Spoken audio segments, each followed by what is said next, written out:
안녕하십니까. 오늘은 제9과 안식학교 교과 제9과 공부하겠습니다. 제목이 전체 제목은 반역과 구원 또는 반역과 구속 이라는 제목 하에 오늘은 제9과인데요. 대쟁투와 초기 교회. 그동안에 우리는 하늘에서의 위기, 에덴 동산에서의 위기, 그 다음에 우리 믿음의 조상들의 위기, 그 다음에 사사시대의 위기, 투쟁, 그 다음에 왕들 시대 예수님의 지상생애 때 시험 받으신 거, 또 예수님의 교훈과 그 다음에 지난주에는 전후, 우리가 다 예수 그리스도 대장의 휘하에서 함께 싸우고 있는 전후인 것을 우리 공부했고, 오늘은 예수님이 시대는 끝나고 하늘로 가신 다음에 세워진 교회, 그 교회를 우리는 초기 교회라 그럽니다. 우리 영어 제목에 The Great Controversy and the Early Church, 초기 교회 이렇게 표현합니다. 초기 교회란 언제를 말하는 거 아니? 예수님이 교회를 세우시고 이제 돌아가시고 부활하시고 성천하신 다음에 남아 있는 제자들이 이제 교회를 세우게 될 때 그 1세기의 교회를 우리는 사도교회라 그럽니다. 그 다음에 2세기 교회를 우리는 속사도교회, 사도들의 제자. 그 다음에 이제 2세기, 3세기까지를 우리가 초기교회라 그럽니다. 초기교회. 초대교회라는 말보다는 초기교회라는 말이 정확합니다. 그 다음에 중세교회, 그 다음에 종교개혁시대 교회, 그 다음에 근세교회, 현대교회, 뭐 이렇게 되지 않습니까? 그러니까 예수님의 사명을 받고 이제 교회를 세우며 활동하는 최초기의 교회, 우리 Early Church 공부합니다. 자, 가장 초기의 교회는, 예수님 떠나신 다음에 교회는 사도행전에 있는 교회입니다. 사도행전에서 어떻게 교회가 확장되어 가는지를 보지 않습니까? 사도행전 4장에 보면 이런 말씀이 있습니다. 그들이 베드로와 요한이 담대하게 말함을 보고 그들을 본래 학문 없는 범인으로 알았다가 이상히 여기며 경탄했어요. 또 전에 예수와 함께 있던 줄도 알고, 아하, 저 사람들이 고기만 잡고 배만 타는 사람들이 말하는, 사도행전 2장에서 베드로가 뭐 굉장하게 말하지 않았습니까? 많은 사람들이 막 회개하고 그가 말하는 것을 다른 사람들이 각각 자기의 반응을 알아듣고 막 이상한 일을 보고, 저 사람들 고기 잡 갈릴리 어부들 아니냐? 아하, 그 비기를 어디에 썼어요? 전에 예수님과 함께 있던 사람이 저렇게 달라졌구나. 달라진 것입니다. 초기 교회의 그 변화의 요인이 어딘지를 단적으로 말해주는 성경 구절, 사도행전 4장 13절에. 자, 연구의 범위는 먼저 새로운 시작 교회의 출발과 가장 먼저 있었던 오순절이 이 교회를 폭발적으로 이렇게 흥왕하게 하고 성장시킨 그 기폭제가 되지 않았습니까? 그때의 경험입니다. 그러다가 사두개인들과 초기 교회의 종파 가운데, 교회라기보다도 유대인들의 종파 가운데 하나인 사두개인들이 아주 강력하게 반발하고 회방을 놓았습니다. 바리새인도 물론 그랬죠. 예수님 가르치는 거 늘 따라다니면서 이제 비방이나 하고 이제 딴지나 걸고 그랬지 않습니까? 사두개인들도 그랬어요. 그 다음에 이제 있었던 초기 교회의 가장 큰 사건 중 하나가 스데반이라고 하는 사람이 돌에 맞아 죽는 사도행전 7장의 이야기입니다. 그 7장에 그가 긴 연설을 하지 않습니까? 설교죠. 그 다음에 10장에 가면 베드로의 경험이 나옵니다. 베드로가 많은 경험을 했지만 아직도 경험해야 할 게 아직도 남아 있었어요. 그 오늘 공부하겠습니다. 예수께서 제자들에게서 마주쳐야 했던 가장 큰 걸림돌이 무엇이었냐 하면 그 제자들의 마음속에 도사리고 있는 선입견입니다. 선입견은 이건 이렇게 해야지 하고 자기 스스로 이미 주관적으로 딱 세워놓은 입장을 선입견이라고 해요. 먼저 입 들어있는 견해. 잘 바꾸기 힘듭니다. 그것이 문화적 유산일 수도 있고 가풍일 수도 있고 성격일 수도 있고 그가 받은 교육의 결과일 수도 있습니다. 그러나 그것이 다 옳은 것은 아니기 때문에 바꾸는 데는 상당한 희생이 따라야 돼요. 제자들은 예수님께서 어떤 분이 되어야 할지에 대해 그들의 생각과 맞지 않으면 그분이 어떤 말씀을 하셔도 주의를 기울이지 않았어요. 우리 지난 시간에 공부하지 않았습니까? 예수님이 로마를 무찌르고 어떻게 해요? 왕이 돼가지고 천하를 다스리는 왕이 될 때, 그것을 기대하고 있었기 때문에, 뭐, 천국이 이제 씨 뿌리는 비유와 같다. 천국은 뭐, 진주와 같다. 천국은 또 뭐와 같다는 말이 가슴속 깊이 박히지 않았어요. 늘, 예수님은 뭐가 된다? 왕이 된다. 그때 내가 뭐 한 자리 차지하지. 이거기 때문에 아주 정말로 마음에 박히는 그런 진리의 씨앗이 잘 없었어요. 자기들의 기대와 맞지 않았기 때문입니다. 예수께서 성천하시기 직전에도 제자들은 이스라엘이 로마로부터 해방되는 때에 대해 여전히 질문하고 있었어요. 그들의 지배적인 선입견이 진리로 대체되기 시작한 것은 오순절을 경험한 뒤였습니다. 예수님이 부활한 거 보고도 아직도 마음이 확실하게 변하지 않았어요. 예수님이 이제 얘들을 두고 하늘로 가야 되는 그 직전까지도 아직도 뭐 미련을 갖고 있었어요. 이번 주에 우리는 다른 방식으로 전개되는 대쟁투의 주제를 살펴봅니다. 그 주제가 뭐냐면 인간의 마음속에 있는 이기심의 주제, 또 선입관의 주제, 자기 신앙, 독자적인 견해에 대한 이거 바꾸지 않으면 교회가 성장할 수가 없는 것입니다. 권력을 가진 자들은 사단의 영향을 받아 진리를 억압합니다. 권력이 최고로 생각하는 사람은 여간해서 예수님을 받아들이기 힘듭니다. 우리는 또한 그것이 더 교묘한 방식으로 가장 중요한 영역인 인간의 심령에 작용하는 것을 이번 주에 봅니다. 자, 먼저 여기 제자들의 대화를 또 한번 보겠습니다. 사도행전 1장 6절로 8절. 사도행전 시작하자가 이제 1, 2, 3, 4, 5, 6절, 8절이에요. 저희가 모였을 때에 예수님 아직 성천하시기 전에요. 못자와 가로되 주께서 이스라엘 나라를 회복하심이 이때니까. 이제 성천하려고 그러는데 이스라엘 나라를 이건 뭐예요? 로마를 접으시고 우리 이스라엘이 천하의 거대 왕국이 돼가지고 온 세계를 다스릴 그때가 지금입니까? 이 말이에요.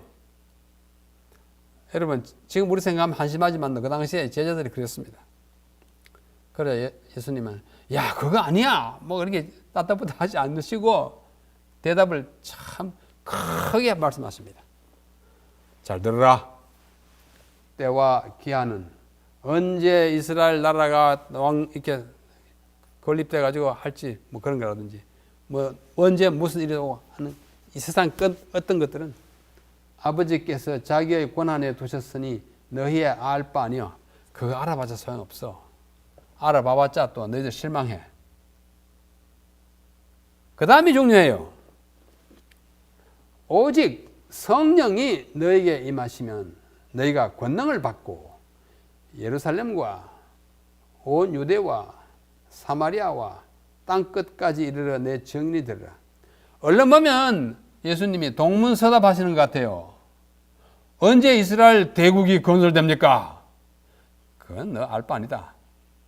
그러나 오직 성령이 임하시면 너희가 권능을 받고 예루살렘과 온 유대와 사마리아와 땅까지 이르러 내 증인이 되리라. 여기까지 아주 중요한 단어 몇 가지 있어요.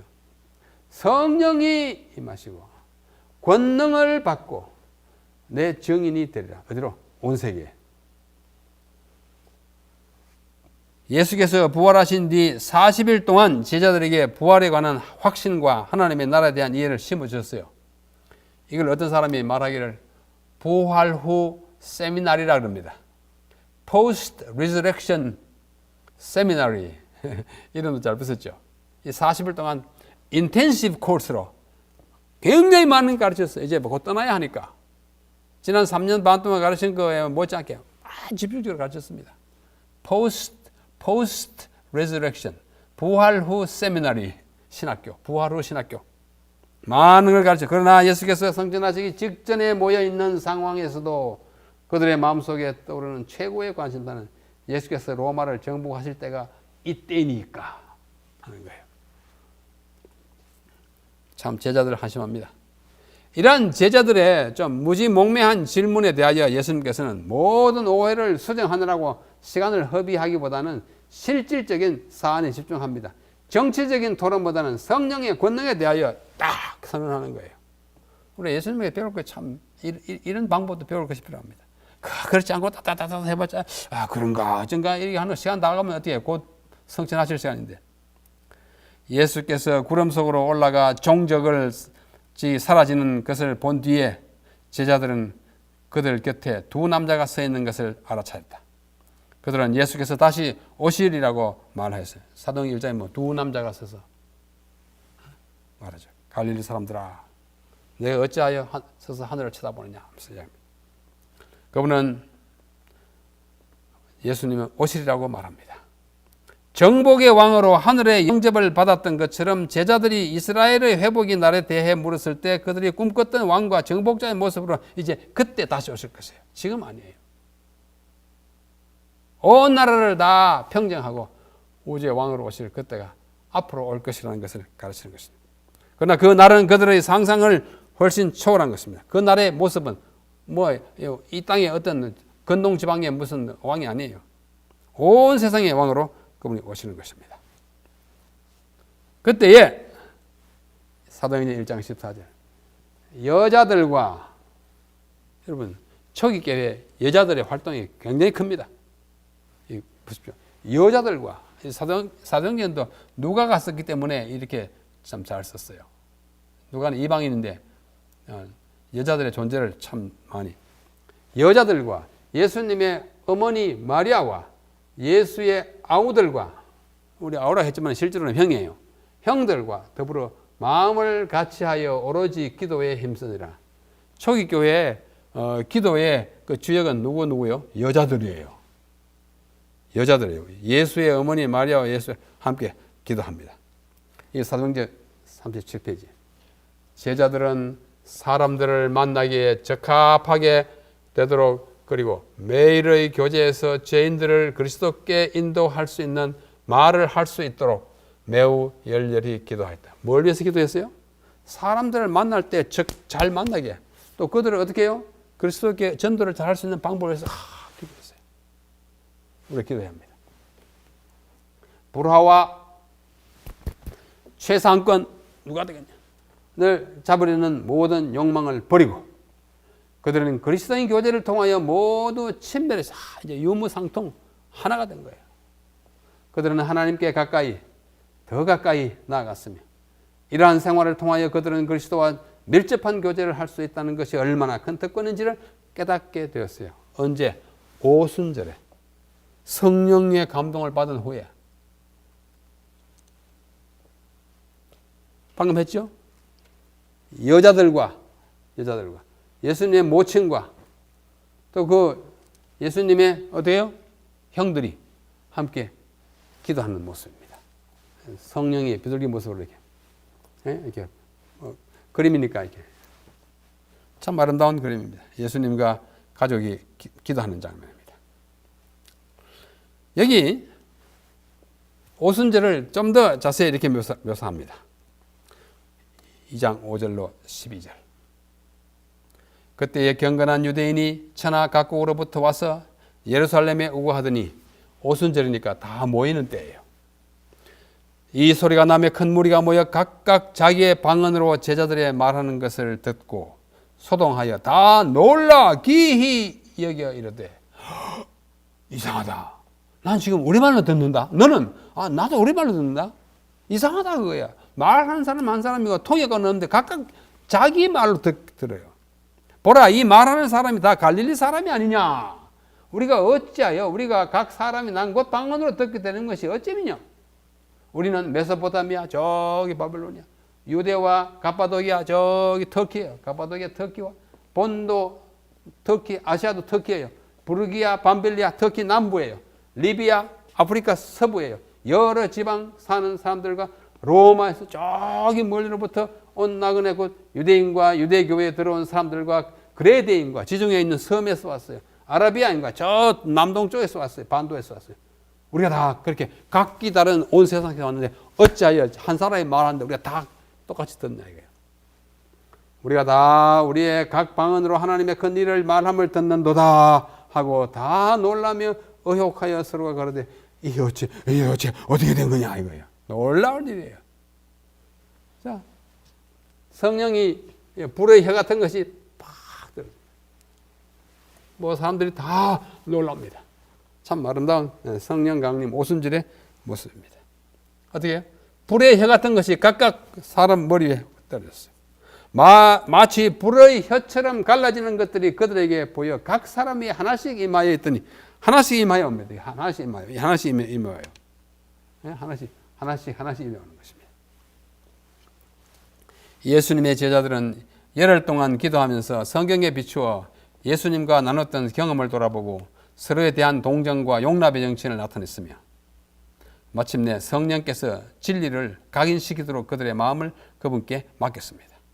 창조 과정의 초기에 하나님의 영께서 깊음의 수면 위를 운행하시더라.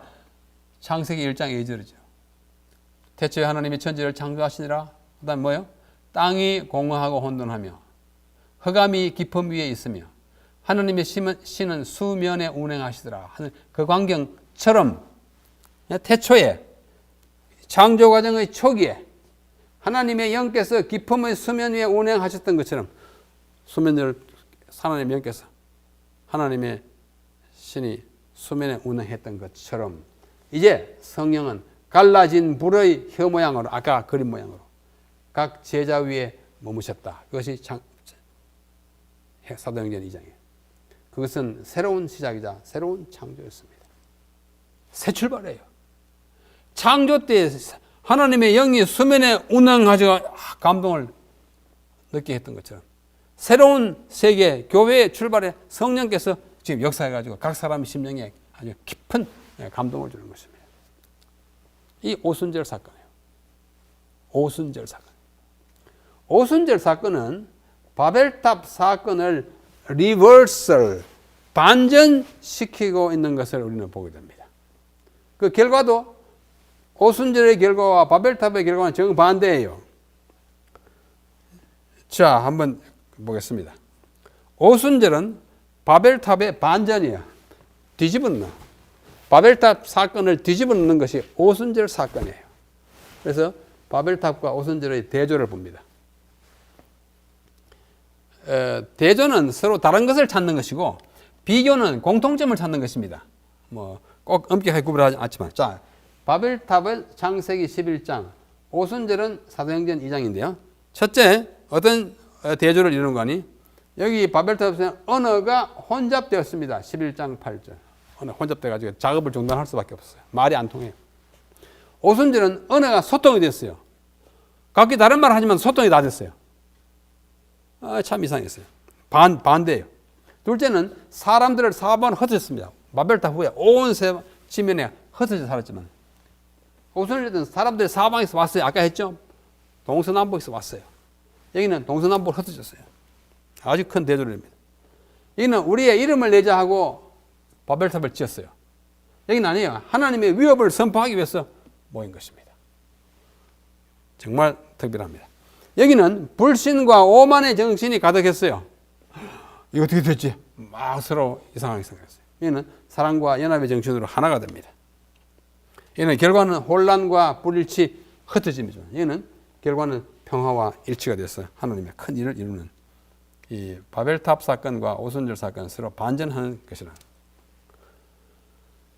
언어가 다른 때는 물론이고 같은 언어를 사용할 때라도 소통은 쉬운 문제가 아닙니다. 그죠? 여러분들은 여러분의 자녀들이 말하는 걸 다 알아듣습니까? 저는 잘 못 알아듣습니다. 우리말로 하는데 잘 못 알아듣겠어요. 소통이 잘 안 돼요. 자신의 생각에 갇혀 있는 사람은 자신의 입장에서 생각하는데 익숙해가지고 다른 사람이 말하는 걸 잘 못 알아들었습니다. 그래서 서로의 마음을 이해하기보다는 번번이 오해와 갈등을 경험합니다. 이게 현대 우리의 삶이에요. 세대 간에도 언어의 차이가 있어 통역이 필요할 정도입니다. 이러한 시대에 말이 잘 안 통할 때는 통하는 게 하나 있어요. 사랑이라는 베풀는 것입니다. 행동으로. 행동은 설명이 필요 없어요. 내가 그를 도와주면 도와주는 것을 느낍니다. 여기 사도행적 39, 40페이지에 이런 말씀이 있어요. 알려진 모든 언어가 모인 사람들에 의해 다 나타났어요. 그 당시에 온갖 언어가 거기 있는 사람들이 각각 말하는 언어로서 다 나타났어요. 이러한 언어의 다양성은 복음 선포에 큰 장애가 되었습니다. 통역 세워가지고 하는 게 참 힘들잖아요. 그래야 하나님께서는 기적적인 방법으로 사도들의 부족함을 채워줬어요. 이 언제 아라비아 언어 배우고 리비아 언어 배워가지고 하면 복음 언제 전하겠어요? 한 말씀하면 딱 통역이 성령으로 인해 다 되도록 부족함을 채워줬어요. 사도들의 부족. 성령께서는 그들 홀로로는 일생 동안에도 이룰 수 없었을 일을 그들을 위해 해주셨어요. 사도들은 이제 그들이 위하여 수고하고 있는 사람들의 언어들을 정확하게 말하면서 널리 해외까지 복음의 진리를 선포할 수 있다. 말하면 자기 말하면 다 알아듣게 됐으니까 얼마나 전도하기 쉬웠어요. 그런 일이 있었습니다. 자, 이제는 사두개인들에 대한 이야기를 합시다.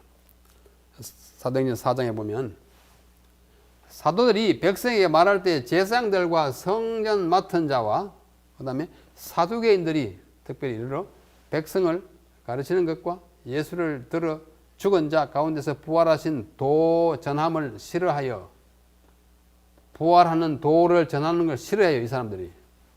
왜? 사두개인들은 부활이 없다고 생각하기 때문에 자꾸 부활을 전하니까 예수님 부활했다니까 더 싫어요. 그런 소리 하지 말라고 방해했어요. 저희를 잡았어요. 누구를요? 사도들을. 예수님의 제자들을 잡아가지고 날이 이미 저문 거로 이튿날까지 가두었으나 말씀을 들은 사람 중에 믿는 자가 점점 많아져서 약 5천 명이나 되었더라. 요원의 불길 덜불처럼 막 번져나가는 복음의 확산 막을 길이 없어. 5천 명이 막 심려받고 그랬어요. 누구의 능력으로? 사도들만의 능력이 아니고 성령의 능력으로. 사도행전을 성령행전이라고 그러지 않습니까? 사도행전에 성령이라는 단어가 성령령이라는 단어가 한 45번 나옵니다. 그 어떤 사람 이름보다도 더 자주 언급되는 것이 성령이에요. 사도행전은 사람들을 통해서 일하시는 성령의 역사예요. 성령행전입니다.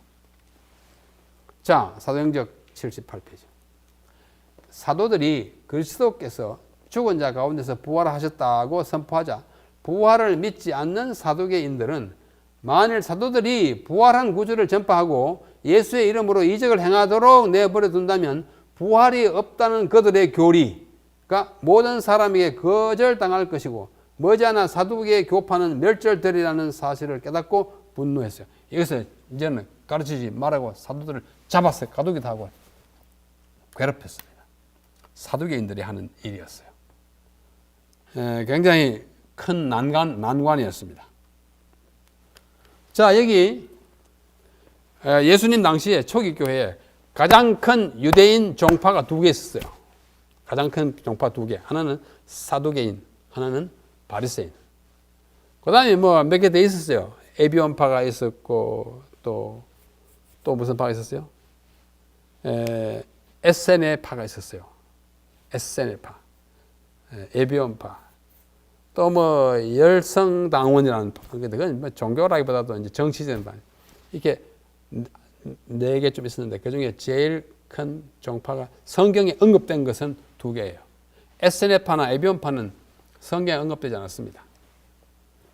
이 사두개인과 영어로 Pharisees, 사두개인 Sadducees 이렇게 말해요. 이 두 종파는 대표적인 종파였는데 서로가 입장과 교리가 달랐습니다. 그 중요한 것만 간추리면 다음과 같습니다. 첫째는 바리새인은 율법을 중요시했어요. 율법을 굉장히 가르쳤어요.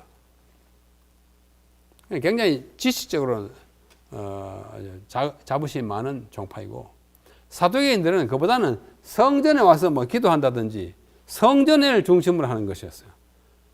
성전에 나오지 않으면 성경 아무리 알아도 좋은 거 없다고 가르치는 사람이에요. 성전 중심, 여기는 율법 중심이었어요.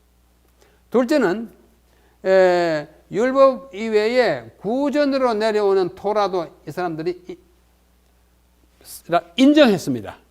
다시 말하면 바리새인들이 랍비들이 율법을 해석한 interpretation, 율법을 해석한 그것도 중요하다고 생각해가지고 그걸 또 외우고 가르치고, 말하자면 탈무드라든지 미시나 같은 거 굉장히 중요시했어요. 다 중요하다고 생각했어요. 그러나 사두개인들은 그거 다 소용없어. 그거 다 인간의 생각이야. 기록된 토라만, 말로 전해오는 다른 사람들의 이야기는 말고, 또는 그걸 기록했다 할지라도 그건 성경 아니야. 뭐만? 기록된 토라만. 토라는 뭐예요? 창세기부터 시민이니까. 그 다음에 바리새인들은 그 시대에 중류 계층의 사람이었어요. 미들 클래스. 사두개인들은 상류 계층에 속했어요. 어떻게 그렇게 됐어요? 그 다음에 바리새인은 부활과 천사를 인정했어요.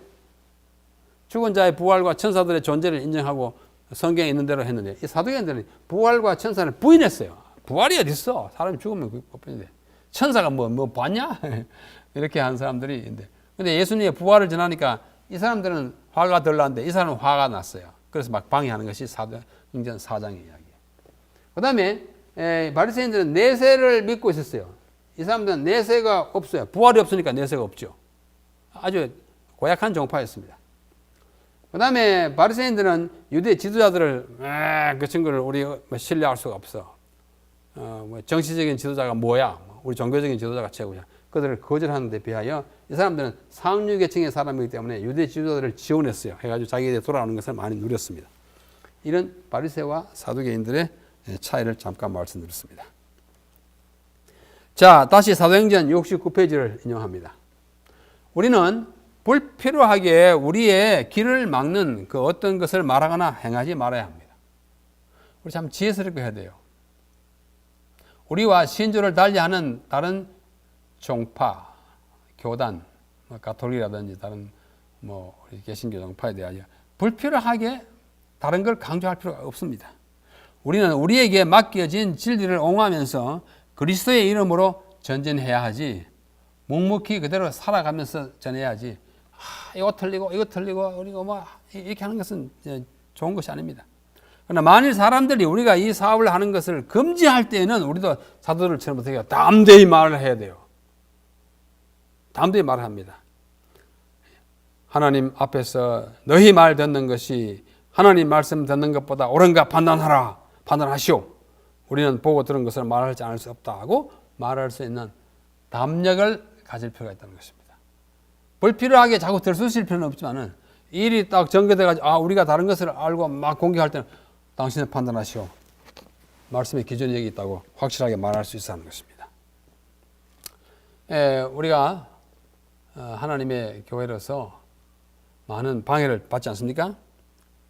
대쟁투 현장에서는 말을 하지 못하도록 억압하는 세력들이 나타나가지고 진리를 전하는 일을 방해하는 경우가 참 많습니다.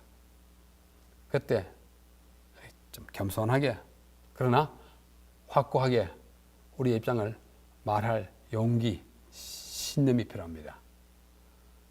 우리 안식일 토요일하는 거 그만 쭈뼛쭈뼛 해가지고 아직 아닌 것처럼 이렇게 빠져나오지 말고, 여러분 안식일은 지키기 어려울지라도 여러분들이 그 뜻을 이해하지 않을지라도 성경은 분명히 제7일 토요일이 안식이라고 말씀합니다. 그것은 확실한 것입니다. 신념을 아주 단정하고도 확신 있게 말할 수 있는 준비가 되어 있어야 합니다. 초기 사도들이 그랬어요. 어부들이 언제 저렇게 말을 저렇게 잘하지? 놀라지 않았습니까? 어떻게 예수님과 함께 살았기 때문에 확신이 있으니까 그런 모습을 보여줄 수 있습니다. 자, 이제 스데반의 이야기입니다. 7장. 대제사장이 이르되 이것이 사실이냐? 스데반이 이르되 여러분 부형들이여 들으소서 하면서 7장 1절부터 저기 56절 7절까지 쭉 말합니다. 여러분 부형들이시여 들으소서. 우리 조상 아브라함이 쭉, 그 다음에 야곱과 요셉이 애굽으로 쭉, 그 다음에 모세가 쭉 하고, 열왕시대에 우리의 백성들이 이렇게 하고, 하나님께서 이렇게 선지자들을 보냈지만 다 돌로 쳐 죽이고 하나님의 말씀을 듣지 않았는데, 마침내 이 세상 끝에 예수 그리스도가 이 땅에 오셨음에도 불구하고 여러분들의 손으로 그분을 돌에 십자가에 처형했다고. 그러니까 스데반은 지금 이제 죽을 걸 알았어요. 막 돌을 들고 막 가까이 오니까 마지막 할 말 다 하는 것입니다. 여러분들이 돌로 손으로서 그를 죽였다고 하니까 막 화가 나가지고 돌 던지려고 하는 거 보고 마지막까지 한 말씀 한 거 하고 돌 맞은 거예요. 여기서 7장에서 스데반은 자신을 고소한 자들에게 강력한 기별을 제시합니다. 이제 죽을 판인데 할 말 다 하고 죽어야죠. 그렇지 않습니까? 선교장에서 못할 말이 뭐 있겠습니까? 비급하게 그 순교를 면하려면 입이 좀 삐뚤어지겠죠. 그러자 그들은 양심에 찔렸다. 54절은 세상에 찔렸어요. 그러니까 돌을 막 치는 걸 보고 하늘을 쳐다보면서 57절 그게 뭐라고 했습니까? 보라! 인자가 하나님의 우편에 서신 것을 보도다! 하고 돌 맞고 죽었어요. 예수님이 하나님 우편에 서 있는 것을 예수님이 보여주셨어요. 스데반이 마지막 보고 돌에 맞아 돌아가신 장면은 하늘에 예수님이 하나님 우편에 서 계신 거죠. 성경에요. 하나님이나 예수님이 일어서셨다, 앉았다 하는 건 굉장히 중요합니다. 앉아는 심판이나 행정을 말하는 것이고, 아니요. 앉아 하는 것은 행정과 통치를 말하는 것이고, 서셨다 하면 그거는 심판하려고 일어서실 거예요. 그 보좌에서 일어서시고 뭔가 행동을 하기 위한 거예요. 예수님이 스데반의 죽음을 통해서 이 지구의 역사에 현저한 한 막이 닫히고 시작되지 않습니까? 유대인들에 위한 특별한 시대가 끝나는 것이에요. AD 34년. 그의 말을 그들은 정죄하였다. 스데반의 말은 그들을 정죄. 사도행전 27장 2장 37절로 41절에서도 베드로의 책망을 듣고 양심에 찔린 자들이 있었다. 책망해야 될 때 해야 돼요. 비슷한 책망이 되었어요. 그리고는 하나님께 굴복하는 마음은 새로운 삶을 얻게 하지만 거역하는 정신은 영원한 멸망을 당하게 하는 것이 역사의 교훈입니다. 자, 이제는 9장으로 넘어갑니다. 7장에서 그 스데반을 죽게 하는 일에 큰 공로를 세운 사람이 사울이잖아요. 나중에 바울이 됐죠. 파괴자 사울이 건설자 바울로 바뀝니다. 그 어원이 확실치는 않지만 사울은 크다는 뜻이고 바울은 작다는 뜻이에요. 큰 사람은 깨지고 작은 사람이 겸손해져서. 사도행전 102페이지. 스데반의 죽음 이후 사울은 그때 스데반을 돌로 쳐 죽이는 일에 공로가 참작되어 산헤드린 공회원에 선출되었어요. 산헤드린이라는 것은 오늘날 국회에 해당합니다. 국회의원이 된 거예요. 한동안 사울은 하나님의 아들에 대한 반역을 수행하는 사탄의 수중에 든 유력한 도구였다. 그 열심히 복받쳐가 자기는 하나님을 위해서 일한다고 생각하는데 동서남북 돌아다니면서 그리스도인들 다 잡아다가 법에 넘기고 할 때 다메섹으로 저기 시리아까지 가가지고 하다가 예수님을 만나는 것입니다. 쓰러지죠? 사도행전 9장이에요. 그러나 얼마 있지 아니하여 이 잔인한 박해자는 그가 지금 헐고 있는 교회를 세우는 일에 종사하게 될 것이었다. 자기는 그때 몰랐어요. 사탄보다 더 능력이 크신 분께서 사울을 택하셔서 선교한 스데반을 대신하여 당신의 피를 통한 구원의 기별을 멀리 그리고 널리 전하도록 하실 것이었다. 하나님의 계획이셨어요. 자, 다메섹 도상에 가다가 하늘에서 빛이 팍 하니까 말에서 떨어집니다. 낙마했습니다. 문자 그대로 낙마예요. 하늘에서 하니까 주여 니시오니까 사울아, 사울아, 어찌하여 네가 나를 핍박하느냐? 주여, 누구시길래 그렇게 말씀하십니까? 나는 네가 핍박하는 예수니라. 내가 지금 예수님을 핍박했구나. 깊은 깨달음.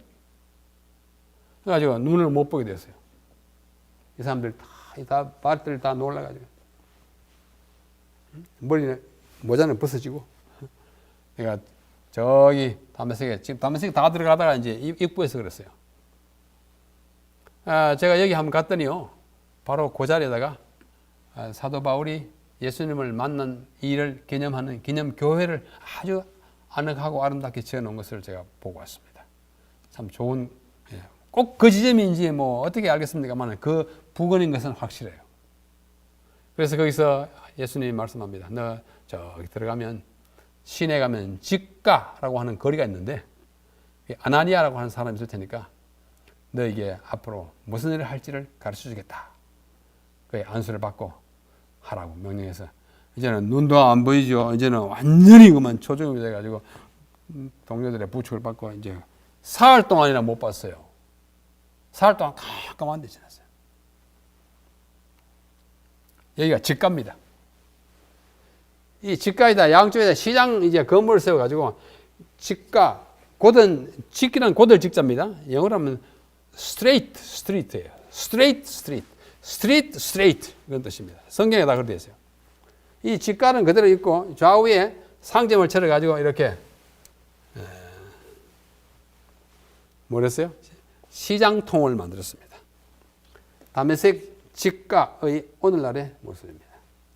뭐 우리나라 시장과 별다름이 없잖아요. 직가예요. 직가가 꽤 깁니다. 한 100m 정도 되는 길이에요.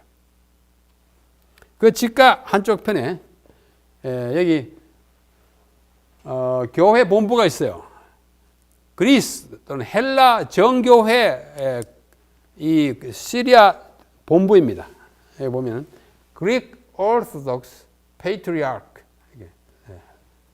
여기 아치가 되어 있고 이 길로 쭉 가면은 옛날 아나니아의 집이 있습니다. 아나니아의 집에 가면 약간 반지하쯤 되어 있어요. 거기에도 지하 교회가 있습니다. 그 교회는 아나니아를 기념하는 교회예요. 혹시 시리아에 가시면 한번 가보시길 바랍니다. 아주 정감이 있고 참 바울이 어떻게 여기서 어떻게 했는지를 다 마치 이야기를 해주는 듯한 좋은 곳입니다. 또 한 군데 가면 다메섹에서 잡힐 뻔하지 않습니까? 광주를 타고 이제 피신하는 그 교회도 있고 여러 가지 있습니다. 자, 이제 아나니아의 집이에요. 이 아나니아가 사울에게 안수하고 눈이 안 보이는 사울을 눈 띄워주고 네가 어떠한 일을 해야 하는지를 이렇게 가르쳐주는 아주 아름다운 그림, 사도행전 9장 17절의 이야기를 그림으로 그린 것입니다. 그 후에 예수님을 만난 후에 그는 깊은 생각을 합니다. 이 사도행전 118페이지. 3일 동안 사울은 보지 못하고 식음을 전폐하였다. 금식, 깜깜, 기도하고 회상했어요. 그 심령의 고통의 날은 그에게는 마치 열해가 되는 것처럼 보였다. 자기가 사람들을 무지하게 죽이고 스데반을 막 죽이고 하는 것, 내가 잘못했구나. 깊은 후회. 그는 거듭 괴로운 심령으로 스데반이 선교할 때 그가 취했던 입장을 회상해. 다 마지막에 막 하던 말 기정정하고 하늘을 쳐다보면서 예수님이 보는 광경, 얼굴에 광채가 나는 걸 다 이렇게 회상되는 거예요. 그는 스데반의 얼굴이 하늘의 광휘로 빛났을 때까지도 제사장들과 관원들의 악의와 편견의 지배를 받고 있던 자신의 죄를 이제는 두려움으로 생각하게 됐어요. 제사장들의 말이 옳지 예수는 잠깐 뭐야? 이 젊은이가 뭐? 바울보다도 나이가 젊었을 겁니다. 예수님. 그러나 이제는 그것이 다 뼈아픈 순간으로 지금 회상되는 것입니다. 슬픔과 상심 가운데 그는 자신이 가장 뚜렷한 증거들에 대한 증거들을 보고도 여러 번 눈과 귀를 닫았으며 저건 아닐 거야. 예수님이 행한 이적 그건 뭐 아닐 거야. 나사렛 예수를 믿는 신자들을 잔인하게 핍박하도록 강요했던 일을 회상하였다. 뼈아프게 회상하는 거예요. 이 사흘 동안이 정말 깊은 통회를 한 것입니다. 바울이 뭔가 세상을 뒤집어 놓을 것처럼 보였어요. 그리스도를 방면할 것처럼 보였어요. 그야말로 대쟁투의 위기입니다. 대쟁투는 항상 역전과 반전으로 전세를 리드하고 마침내 승리를 거두는 것이 하나님의 전쟁이에요. 여러분, 선교하는 사람들이 다 죽어가지고 이제 완전히 없을 것 같죠? 아니에요. 선교의 피가 온 세상에 다 퍼져요. 예수님 십자가에 다 돌아가면 이제는 그분이 뭐 이제 끝나지? 아니에요. 더 큰 힘이 되는 거예요. 그죠? 대쟁투는, 영적인 대쟁투는 뭐예요? 역전과 반전으로 전세가 뒤집히는 것입니다. 우리가 그 전쟁에 지금 가담하고 있어요. 뭐로서? 굉장한 영적인 군사의 아주 지도자로서. 자, 이제 베드로 이야기를 하고 오늘 마칩시다. 베드로가 굉장한 경험했어요. 사도행전 2장에 베드로가 엄청난 경험하지 않았습니까? 말을 막 했더니 사람들이 다 알아듣고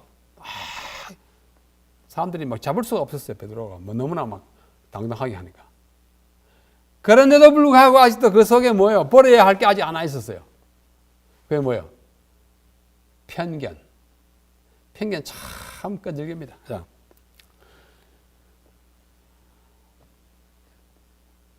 (10장) 사도행전을 보면은 기도하러 옥상에 올라가죠. 옛날 이스라엘 집은 우리처럼 지붕이 이렇게 되어 있지 않고 평평한 슬라브 지붕입니다. 거기 올라가서 기도하고 그랬어요. 그런데 한참 기도하고 있는데 환상 가운데 하늘에서 보자기가 큰 거 내려오죠. 뭔가 아쉬워 이렇게 보니까 온갖 종류의 그 레위기 11장에 비춰보면 아주 부정한 것, 뭐 고기가 많이, 예를 들면 개, 뭐 토끼, 뭐 자라, 뱀, 뭐 낙타, 뭐 하여튼 먹으면 안 되는 고기 쫙 내려왔어요. 근데 뭐라 그래요? 베드로야, 시몬아, 이거 먹어라. 나는 이걸 평소에 한 번도 먹어본 적이 없다. 또 두 번째 소리 있을 때 하나님께서 깨끗하게 하신 것을 네가 속되다 하느냐? 난 속된 걸 입에 넣어본 적이 없습니다. 이런 일이 3번 있은 후에 그 그릇이 곧 하늘로 올려가니라. 베드로가 본 바 환상이 무슨 뜻인지 속으로 의심하더니 왜 이런 걸 보여줬지? 3번이나 그랬어요. 자, 제자들은 예수님의 가르침을 이해하지 못하도록 가로막는 선입견과 씨름했어야 합니다. 또 민족적인 편견도 극복해야 했어요. 우리 뭐야? 유대인, 히브리인, 하나님의 백성, 선민, 성민 뭐 이런 거 자부심 꽉 찼어요. 예수님은 이제 유대인만의 예수님이 아닙니다. 히브리인만의 예수님이 아니에요. 구주가 아니에요. 온 세상의 구주인 것을 그들이 느껴야 세계적인 복음 전파자가 될 수 있는 것이에요. 그래서 3번이나 그렇게 한 다음에 이제 나중에 어떻게 됐어요? 여기 뭐 썼어요. 편견도 예수님이 마실 물을 구했던 사마리아 여인의 이야기가 사람들은 여자하고 어떻게 이야기를 하냐고 그랬잖아요. 여자 사람 아닙니까? 그게 편견이에요. 굉장한 편견. 사마리아 여자하고 어떻게 그것도 이야기를 해요. 편견이에요. 사마리아 사람은 뭐 하나님 만든 사람 아닙니까? 이 극복해야 합니다. 뭐 어디 사람이 어때? 뭐 세계 어느 나라나 지역이나 그렇게 하면 안 됩니다. 하나님 앞에서 우리가 다 동등하다는 거예요. 자, 또 어떤 사람이 그림을 그렸어요. 참 그림 잘 그려요, 사람들이. 베드로가 또 보니까 환상에 집이 이렇게 생겼어요. 슬라브 집에 여기 올라가 기도합니다. 계단이 이렇게 옆에 있어요. 보자기 난데 이게 뭔지 나도 모르겠어요. 이게 뭐 낙타 같고, 뭐 이건 타조 같고, 뭐 뱀도 있고, 뭐 있어요. 이거 네가 먹어라. 아유, 속등을 나 못 먹습니다. 부정합니다. 아니야, 내가 다 깨끗하게 했으니까 먹어라. 이걸 가지고 이제는 아무거나 먹어도 된다는 이야기로 삼는 것은 맞지 않습니다. 베드로가 끝까지 먹지는 않았어요. 그러나 교훈을 주기 위해서 그렇게 한 것이지, 이걸 이제는 무엇이든지 먹어도 된다는 것의 계시로 하면 안 됩니다. 자, 그렇게 하죠. 그러고 나서 어떻게 해요? 성령님의 지도를 따라서 이 베드로가 누구를 만납니까? 이 사람이 왔어요. 이 로마 백부장 고넬료예요. 그때 딱 하나님이 가르쳐줬어요. 너 유대인이라고 너무 뽐내지 마라. 이 사람 로마 사람, 이방인이지만은 정말 어떤 유대인보다도 사람들을 구제 많이 하고 하나님의 뜻대로 사는 정말 좋은 사람이야. 내가 로마인들은 부정하다고 생각했던 그 생각을 바꿔놓기 위해서 그 보자기 내렸구나. 깊이 깨달았어요. 고넬료. 그래야 로마인들도 전도할 거 아닙니까? 유대인들은 전통적으로 어떤 생각을 했냐면, 이방인은 지옥의 땔감으로 사용하기 위해서 하나님 만들었다. 랍비들이 이런 소리하고 있었다고요. 그 깨뜨려야 돼요. 나는 남자로 태어난 것을 하나님께 감사한다. 여자로 태어난 거 감사해야죠. 나는 유대인으로 태어난 걸 감사한다. 우리는 한국인으로 태어난 걸 감사해야죠. 똑같은 것입니다. 이제는 똑같아요.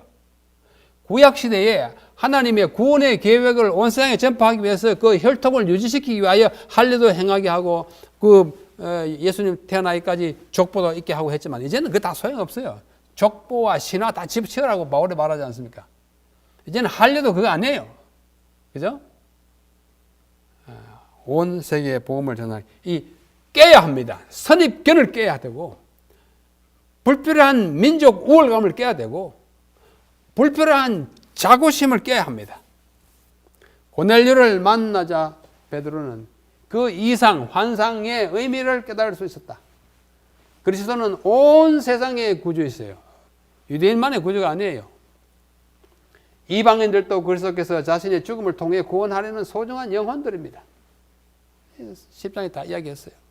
우리가 아직도 배워야 할 교훈은 베드로도 이때 배우고 있었어요.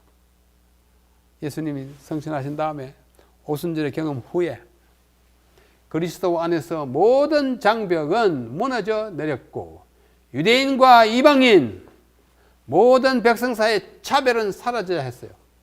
각 나라 중 하나님을 경외하며 의를 행하는 사람은 다 하나님이 받으십니다. 오늘날 교회, 우리 재림교회 안에서도 교회 안에 있는 남자와 여자를 차별하는 태도도 사라져야 합니다. 사라져야 합니다. 남자 여자의 기능의 차이는 있어요. 그러나 모든 일에 이렇게 남존여비 이렇게 하면은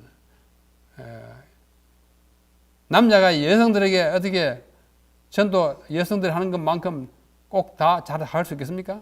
못하는 거 많습니다. 그래서 우리가 정말 동등한 입장에서 하는 그런 생각을 해야 합니다. 민족적 우월주의와 인종차별, 성차별, 모든 차별은 대쟁투에서 전력을 약화시킬 뿐 아니라 하나님의 뜻에도 어긋납니다. 하나님은 만인을 전혀 똑같이 사랑하십니다. 베드로의 환상은 그의 태도를 180도 돌려놓았어요. 여러분, 우리 속에 있는 이 차별의식을 빨리 버리십시다. 예? 하나님은 우리 재림교회만 사랑하는 거 아니에요. 너무 우월감 가지면 안 됩니다. 진리를 가졌다고 하는 이 정말 어떤 면에 있어서 프라이드는 가질 수 있지만은 비굴하지 말아야 된다는 뜻에서, 그러나 이것이 우리의 영적 교만을 가져서는 안 되는 것입니다.